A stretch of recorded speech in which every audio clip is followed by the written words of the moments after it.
that acting was more than just, it was playing, it was always a playful thing for me, but then it became more of a spiritual, vocational kind of calling to be a part of stories that heal, to be a part of stories that can change an audience, that can change you as a performer, to be exposed to great philosophical writing and ideas transforms the self, transforms the cells, and I just wanted to continue doing that, and I still want to just continue doing that for as long as possible, to work with great writing and great collaborators. And I love that it's a collaborative art as well. I love that it's a village, a community of people that is making something together, and that it requires everyone's talents. Anyway, so yeah, I fall more and more in love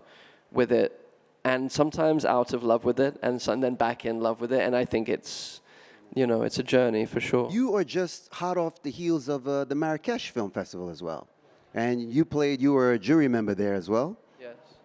Have you thought about being a jury member for the Red Sea? I would love to be on the jury here, yeah, at any time that I'm allowed to be. Yeah, it was my first time being on a jury. That I literally just landed from Marrakesh, a beautiful place with beautiful people and culture and art, and so I feel very confused and lucky to have gone from there to here, and to be spending time in this region now. Now, I was curious. We Live in Time playing here this year. A round of applause for Red Sea. That's right. And you got to work with the delightful Florence Pugh. What was that like? Yeah. Oh, we have some Florence fans in the house. Yeah, she's wonderful. She's she's a rare and spectacular actress. She is just inherently naturally gifted, charismatic, funny, deep, emotionally available, generous, a pleasure to work with. And yeah, I feel very, very lucky that I got to have her as my partner, and we got to create quite a profound relationship on screen together with our great director John Crowley. And yeah, honestly, I have only good things to say about Florence and my experience with her. I think she's one of the rare actors of her generation, and incomparable, to anyone else. She's forging her own path, and I'm very, very proud to be watching what she's doing and how she's making a life for herself, and holding on to herself, holding on to who she is, and making sure she prioritizes that. So yeah, she's a wonderful woman. Yeah. It's selfish in a way, not in a negative way. It's I need to make work and tell stories and play characters that connect me to life, that connect me to the vitality of being alive and the meaning of being alive. If I'm making work that doesn't add nourishment to the culture as far as I can see, then I feel very angry. I feel very sad, I feel very angry, I feel frustrated, and I want to quit. Which it really hasn't really happened hardly at all for myself.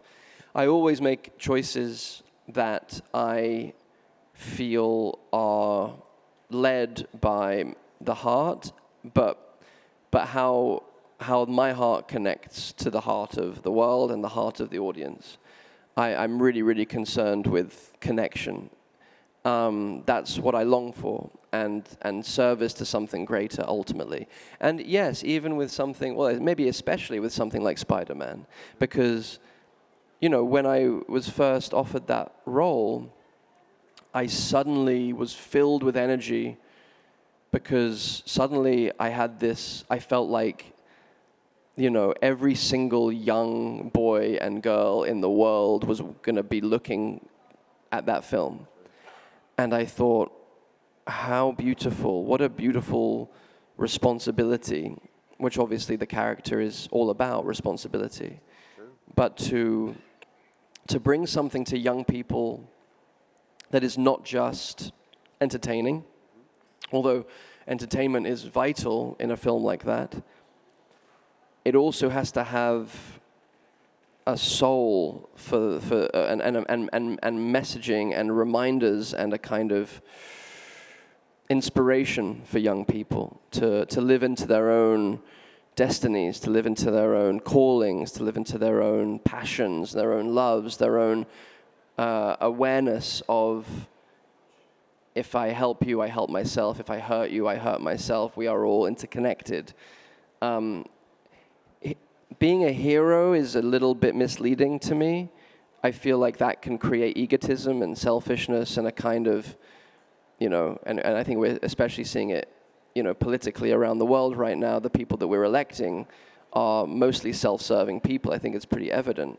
But I think what the Spider-Man character does is speaks to all of us as individuals being needed to create the community that we want to create. So each of us being individually the genius of our own lives to create a whole beautiful tapestry, rather than, well, I'm here and I'm the only one that can save things and change things. It's the strongman fallacy. It's a lie. So yeah. Anyway, I think Spider-Man is the opposite of that. He feels like someone who's, all about all of us being needed. What would be your dream role or a character to portray, and would you be interested in working something in the region? I would absolutely be interested in working something in the region, of course. Last time I was here, we went to Alula and we went to see the studios out there. Wow, it's an impressive situation, and I'm so excited for you guys to continue to develop and grow your film industry here. It's a very, very exciting time to be in Saudi, obviously. God, it's so hard to talk about dream roles because, and I really appreciate the question. I feel so lucky to have done what I've done so far and to work with the people that I've worked with. I never imagined that I would be stumped. I never imagined that I would be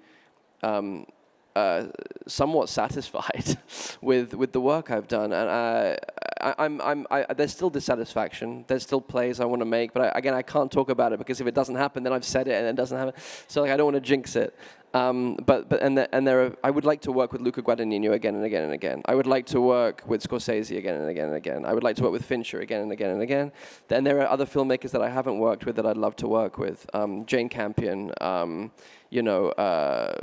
Thomas Anderson. There are films this year, like Sean Baker's film Anora is incredible, and my friend Brady Corbet, his film The Brutalist is incredible. There is so many. Sing Sing is one of my favorite films this year, and Luca's film Queer.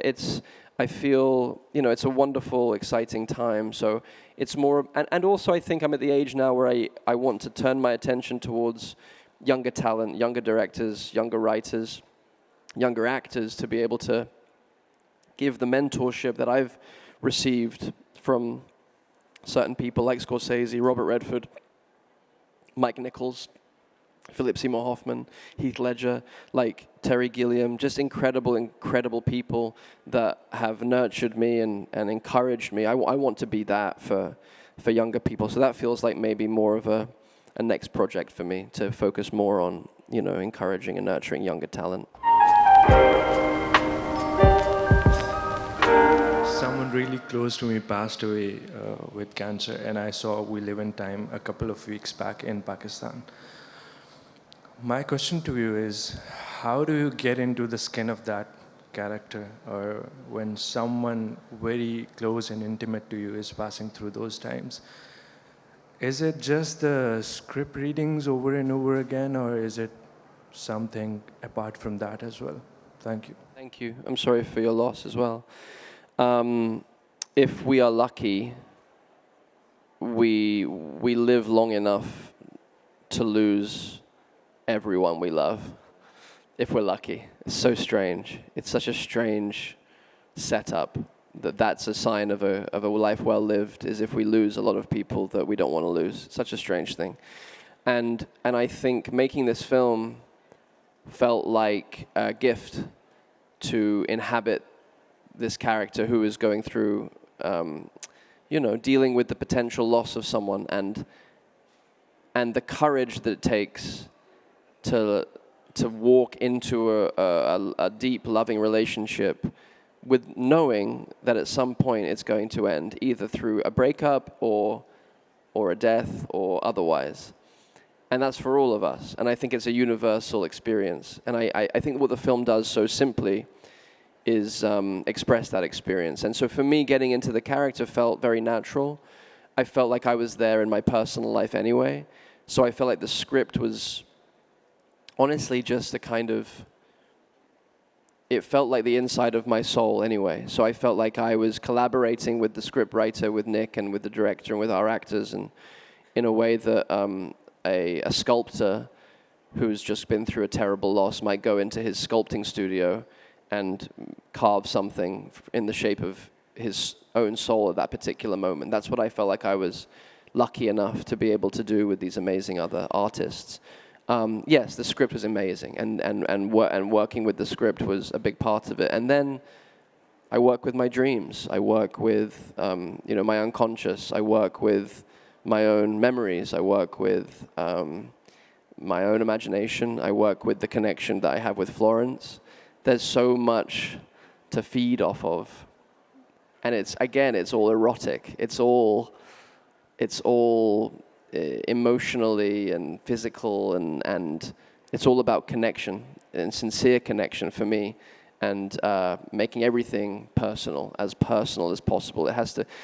I think Sidney Lumet would say, that there has to be personal revelation that the actor expresses while the camera is rolling. Otherwise, I'm going to send the actors home. If they're not bringing their own personal revelation, I'm not interested. And you can see that in his films. You can see that. Yeah, so thank you for the question. I wanted to see if you could elaborate on the mentorship you were thinking of giving. Are you thinking in terms of doing a mentorship through like a festival like Red Sea, or were you thinking of doing it through, because Warner Access has these programs for actors through the studios. What was the program you were thinking of doing for mentoring the future generation of actors? Yeah, great question. I actually wasn't thinking about a program, but it's a really good idea to do it through more official channels. I think more just a general seeking out young writers, young directors, young actors who need encouragement, because we all need mentorship at some point. So, but I love the idea of doing it through, one of the Red Sea initiatives, or in Marrakesh or elsewhere back in the UK.